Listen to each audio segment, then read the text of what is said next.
CPM ഒളിച്ചോടുന്നു. പിണറായിയും അതുപോലെ MV ഗോവിന്ദനും തലയിൽ മുണ്ടിട്ട് നടക്കുന്നു. പലരോടും പലതിനും മറുപടി പറയാൻ അവർക്കൊന്നുമില്ല. അവരുടെ കയ്യിൽ നിന്ന് എല്ലാം പോയി കഴിഞ്ഞു. CPMൻ്റെ കയ്യിൽ നിന്ന് കളിയൊക്കെ പോയി കഴിഞ്ഞു. പക്ഷേ ഇടതുപക്ഷം എന്ന സംവിധാനം മറ്റു പാർട്ടികൾ വെറും ദുർബലമായതുകൊണ്ട്, വെറും മുടിനാരഴയേക്കാൾ ചെറുതായതുകൊണ്ട് അവർക്കും പ്രത്യേകിച്ച് പങ്കൊന്നുമില്ല ഇടതുപക്ഷത്തെ ഒന്ന് പുനരുദ്ധരിക്കാൻ. ഇടതുപക്ഷം എന്നത് ഏതാണ്ട് സമ്പൂർണ്ണമായി തീർന്ന മട്ടാണ്.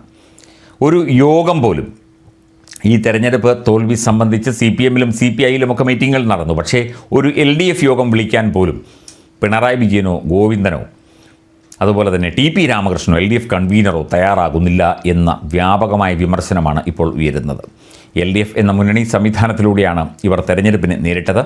CPMും CPIയും അതുപോലെ NCPയും അങ്ങനെ ഘടകകക്ഷികളൊക്കെ ചേർന്ന് ജോസ് കെ മാണിയും ഒക്കെ ചേർന്ന് ഉള്ള ഒരു കൂട്ടുമുന്നണിയായിരുന്നു. പക്ഷേ ഈ തോൽവി, സമ്പൂർണ്ണമായി തോൽവി വിലയിരുത്താൻ ഇതുവരെ ഒരു യോഗം വിളിക്കാൻ പിണറായി വിജയനോ ഗോവിന്ദനോ സമ്മതിക്കുന്നില്ല. അല്ലെങ്കിൽ അവർക്ക് പേടിയാണ്. പലതിനും മറുപടി പറയേണ്ടി വരും. എല്ലാ തോൽവിക്കും കാരണം, തോറ്റ് തുന്നം പാടിയതിന് കാരണം CPM എന്ന പാർട്ടിയും ആ പാർട്ടിയിലെ പിണറായി വിജയനും MV ഗോവിന്ദനും അങ്ങനെയുള്ള കുറച്ച് ആളുകളുമാണ് എന്ന് വ്യാപകമായി വിമർശനം ഉയരുന്ന ഈ പശ്ചാത്തലത്തിൽ അവർ എങ്ങനെ പേടിക്കാതെ ഇരിക്കും എന്ന് ആരായാലും ചോദിച്ചു പോകും. തോൽവി സംബന്ധിച്ച് LDF യോഗം വിളിക്കാതെ CPM ഒളിച്ചോടുന്നു, അല്ലെങ്കിൽ ഊളിയിട്ട് നടക്കുന്നു.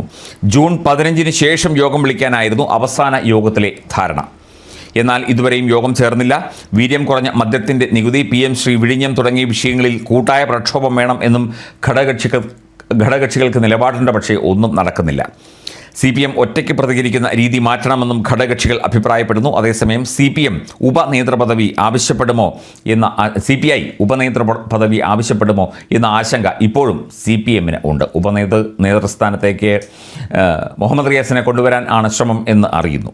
തെരഞ്ഞെടുപ്പ് തോൽവിക്ക് ശേഷം ഒരു തവണ മാത്രമാണ് LDF യോഗം ചേർന്നത്. എന്നാൽ ആ യോഗം തെരഞ്ഞെടുപ്പ് തോൽവി സംബന്ധിച്ച് വിശദമായ ചർച്ചയൊന്നും നടത്തിയിരുന്നില്ല.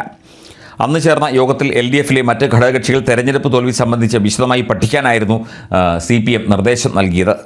ജൂൺ 15 ശേഷം വീണ്ടും LDF യോഗം ചേർന്ന് തോൽവിക്കുള്ള കാര്യകാരണങ്ങൾ വിശദമായി ചർച്ച ചെയ്യാം എന്നും CPM പറഞ്ഞിരുന്നു.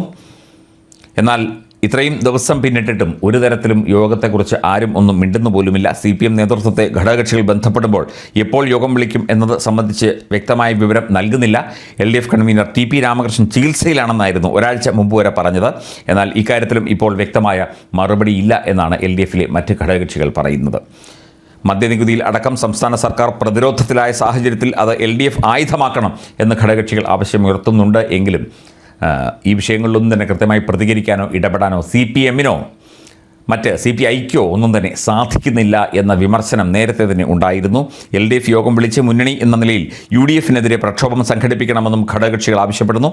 എന്നാൽ യോഗം വിളിച്ചാൽ പ്രതിപക്ഷത്തിൻ്റെ കാര്യത്തിൽ ഘടകകക്ഷികൾക്കിടയിൽ, അല്ലെങ്കിൽ പ്രതിപക്ഷ നേതാവിൻ്റെ കാര്യത്തിൽ ഘടകകക്ഷികൾക്കിടയിൽ CPIക്ക് അനുകൂലമായ നിലപാട് ഉയരും എന്ന് CPMൽ ആശങ്കയുണ്ട്. ഉപപ്രതിപക്ഷ നേതാവിൻ്റെ കാര്യത്തിൽ ഉഭയകക്ഷി യോഗത്തിൽ തീരുമാനമാകട്ടെ എന്നും അതിനുശേഷം LDF യോഗം വിളിക്കാം എന്നുമാണ് CPM നിലപാടെടുക്കുന്നത്. ആ ഒരു വിഷയത്തിൽ, ഈ ഉപനേതാവിൻ്റെ വിഷയത്തിൽ മറ്റ് ഘടകകക്ഷികൾ എതിർപ്പെന്തെങ്കിലും പ്രകടിപ്പിച്ചു കഴിഞ്ഞാൽ CPMന് ഒന്നും ചെയ്യാൻ പറ്റാത്ത സാഹചര്യം വന്നെങ്കിലും എന്തായാലും പിണറായി വിജയനും MV ഗോവിന്ദനും ഒക്കെ തന്നെ ഇങ്ങനെ ലൈം ലൈറ്റിൽ ഇങ്ങനെ കത്തിജ്വലിച്ച് നിൽക്കണം, അവരല്ലാതെ വേറാരും വേണ്ട എന്നുള്ളൊരു തീരുമാനം ഉള്ള സ്ഥിതിക്ക് അവർക്കെതിരെ ഏതെങ്കിലും തരത്തിൽ ഏതെങ്കിലും ഘടകകക്ഷികൾ ഒരാളെങ്കിലും അഭിപ്രായം ഉന്നയിച്ചാൽ അത് പൊതുവെ ഒരു ദോഷം ചെയ്തേക്കും എന്ന് വിചാരിച്ച് പേടിച്ച് ഭയന്ന് വിറച്ച്, അല്ലെങ്കിൽ അവരെയൊക്കെ ഫേസ് ചെയ്യാൻ, അവരെയൊക്കെ അഭിമുഖീകരിക്കാൻ മടിച്ചിട്ട് ഭയന്നിട്ടാണ് ഈ CPM നേതാക്കൾ, അല്ലെങ്കിൽ പിണറായി വിജയനും ഗോവിന്ദനും LDF യോഗം വിളിക്കാൻ, അല്ലെങ്കിൽ അതിനെക്കുറിച്ച് തീരുമാനമെടുക്കാൻ